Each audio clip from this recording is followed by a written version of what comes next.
আয়াত ৬২ لا يسمعون فيها لغوا إلا سلاما ولهم رزقهم فيها بكرة وعشيا অনুবাদ সেখানে তারা সালাম তথা শান্তি ছাড়া অন্য কোনো অসার বাক্য শুনবে না এবং সেখানে সকাল সন্ধ্যা তাদের জন্য থাকবে তাদের রিজিক।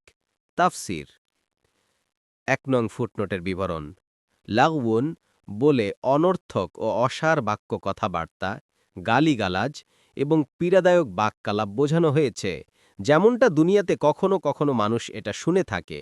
জান্নাতবাসীগণ এ থেকে পবিত্র থাকবে, কোনরূপ কষ্টদায়ক কথা তাদের কানে ধ্বনিত হবে না। অন্য আয়াতে এসেছে সেখানে তারা শুনবে না কোনো অসার বা পাপ বাক্য, সালাম আর সালাম বাণী ছাড়া। সূরা আল ওয়াকিয়া ২৫-২৬। জান্নাতীগণ একে অপরকে সালাম করবে এবং আল্লাহর ফেরেশতাগণ তাদের সবাইকে সালাম করবে। তারা দোষ ত্রুটি মুক্ত হবে। জান্নাতে মানুষ যে সমস্ত নেয়ামত লাভ করবে তার মধ্যে একটি বড় নেয়ামত হবে এই যে সেখানে কোনো আজে বাজে, অর্থহীন ও কটু কথা শোনা যাবে না। তারা শুধু তাই শুনবে যা তাদেরকে শান্তি দেয়। ফাথুল কাদির ২ নং ফুটনোটের বিবরণ জান্নাতে সূর্যোদয়, সূর্যাস্ত এবং দিনরাত্রির অস্তিত্ব থাকবে না।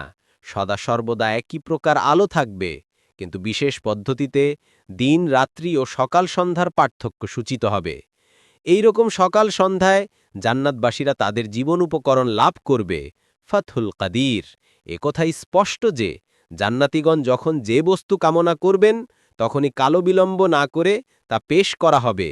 এমতা অবস্থায় মানুষের অভ্যাস ও স্বভাবের ভিত্তিতে সকাল সন্ধ্যার কথা বিশেষভাবে উল্লেখ করা হয়েছে। মানুষ সকাল সন্ধ্যায় আহারে অভ্যস্ত। আরবেরা বলে যে ব্যক্তি সকাল সন্ধ্যার পূর্ণ আহার্য জোগাড় করতে পারে সে সুখী ও স্বাচ্ছন্দ্যশীল।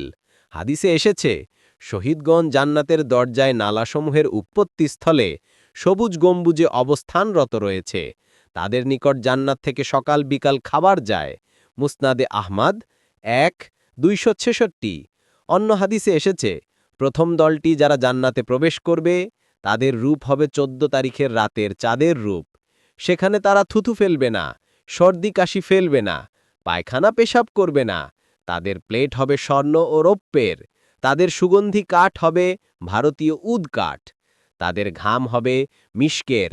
তাদের প্রত্যেকের জন্য থাকবে ২ জন করে স্ত্রী, যাদের সৌন্দর্য এমন হবে যে মাংসের ভেতর থেকেও হাড়ের ভিতরের মজ্জা দেখা যাবে।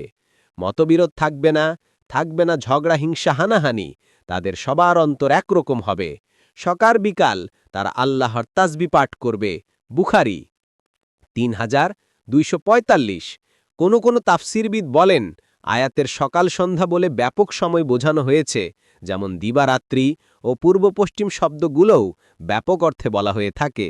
কাজেই আয়াতের উদ্দেশ্য এই যে জান্নাতীদের খায়েশ অনুযায়ী তাদের খাদ্য সদা সর্বদা উপস্থিত থাকবে। ইবনু কাসির